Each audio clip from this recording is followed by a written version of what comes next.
تمام تعریفیں اس ذات کے لیے ہے کہ وہ جسے توڑے اسے کوئی جوڑ نہیں سکتا، اور جسے وہ جوڑے اسے سارے توڑنے والے مل کر توڑ نہیں سکتے۔ ہر شخص کا غم اس کی ہمت کے مطابق ہوتا ہے۔ جو آدمی اپنوں کو حقیر سمجھتا ہے، دشمن اسے کچل دیتی ہے۔ خلوص اور عزت بہت مہنگے ہوتے ہیں، اس لیے ہر کسی سے امید نہ رکھو، کیونکہ بہت کم لوگ دل کے امیر ہوتے ہیں۔ لوگوں کے غلام مت بنو جب اللہ نے تمہیں آزاد پیدا کیا ہے۔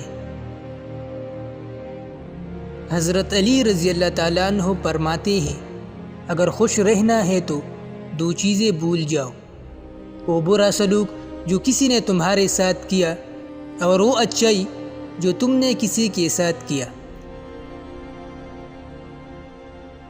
دوست وہ ہے جو ظلم اور زیادتی کرنے سے منع کرے، اور احسان اور نیکی کرنے پر معین و مددگار ہو۔